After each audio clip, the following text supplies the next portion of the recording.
खुफिया एजेंसियां ईरान की असली ताकत को भांपने में नाकाम रही है। ईरान के पास ऐसे सरप्राइजिंग टूल्स हैं जो दुश्मन ने अभी तक देखे ही नहीं। आसमान से बारूद की बू आ रही है और गल्फ की लहरों में हलचल बढ़ गई है।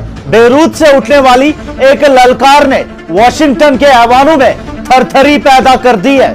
दुनिया को लगता है कि अमेरिका ने ईरान को घेर लिया है, लेकिन हकीकत कुछ और है। लेबनीज लॉ मेकर हसन एज़ेदीन ने खुला ऐलान कर दिया है, अगर अमेरिका ने ईरान की मिट्टी पर कदम रखने की जुर्रत की तो जवाब हिचकिचाहट से नहीं बल्कि कयामत खेज मिसाइल से दिया जाएगा।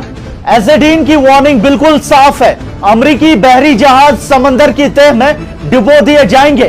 ईरान ना सफेद झंडा दिखाएगा और ना ही अपने कौमी मफाद पर सौदा करेगा, क्योंकि सरेंडर ईरान की डिक्शनरी में है ही नहीं। लेकिन दूसरी तरफ पेंटागन में जंग की तैयारियां 2003 की इराक इन्वेजन की याद ताजा कर रही है। ओपन सोर्स इंटेलिजेंस की रिपोर्ट्स हैरानकुन है। फोर्ट हुद टेक्सास से 10 से ज्यादा भारी बरकम C-17 ग्लोब मास्टर जहाज मिडिल ईस्ट की तरफ परवाज कर चुके हैं। RT न्यूज का कहना है कि 2003 के बाद ईरान की दहलीज पर यह अमेरिका का सबसे बड़ा मिलिट्री बिल्डअप है। इस बिल्डअप के 3 बड़े पॉइंट समझाना जरूरी है। प्रिंस सुल्तान एयरबेस, यहां रूटीन ट्रेनिंग नहीं बल्कि फॉरवर्ड पोजीशनिंग हो रही है, यानी हमले के लिए तैयार खड़ा होना। दूसरा, दी वेपनरी, इन जहाजों में पैट्रियोट मिसाइल बैटरीज और ड्रोन शिकन सिस्टम्स की मौजूदगी का खदशा है। तीसरा, द टारगेट, रिपोर्ट्स के मुताबिक डोनाल्ड ट्रंप को ऐसी मिलिट्री ऑप्शंस दी गई हैं जिनमें ईरान की आला कयादत को निशाना बनाने का मंसूबा भी शामिल है। सवाल यह है, क्या ईरान दबाव में आ जाएगा? बिल्कुल नहीं। ईरान के फॉरेन मिनिस्टर अब्बास अरागची कुछ ही दिनों में एक प्रपोजल पेश करने वाले हैं, लेकिन हसन एज़ेदीन ने दुश्मन को खबरदार कर दिया है कि अमेरिकी सैटेलाइट्स और CIA ईरान की असली ताकत को भांपने में नाकाम रही है। एज़ेदीन का दावा है कि ईरान के पास ऐसे सरप्राइजिंग टूल्स हैं जो दुश्मन ने अभी तक देखे ही नहीं।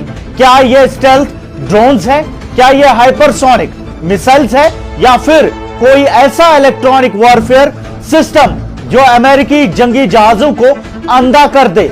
ईरान कमजोरी से नहीं बल्कि अपने अकीदे और कुव्वत के साथ मेज पर बैठा है। वो रेस्पेक्ट चाहते हैं, प्रेशर नहीं। इस पूरी कहानी में एक बड़ा ट्विस्ट जॉर्डन ने दे दिया है। जॉर्डन, जो कि मुद्दत से अमेरिका का साथी रहा है, उसने साफ ऐलान कर दिया है कि उसकी सरजमीन ईरान के खिलाफ किसी भी हमले के लिए इस्तेमाल नहीं होने दी जाएगी।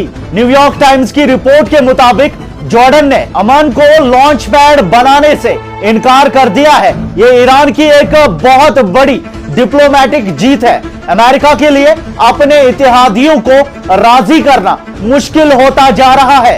एक तरफ ओमान और कतर दोस्ती का रास्ता निकालने की कोशिश कर रहे हैं, तो दूसरी तरफ आसमान अमेरिकी जहाजों से भर चुका है। मिडिल ईस्ट एक बार फिर तबाही की दहलीज पर खड़ा है।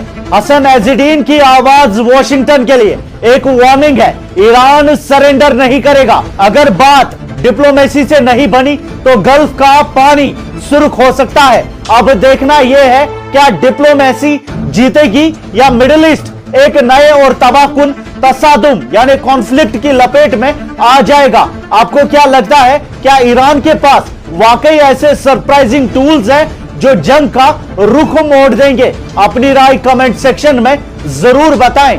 मजीद अपडेट्स आप तक पहुंचाते रहेंगे। मैं सईद साजिद हुसैन, GNI।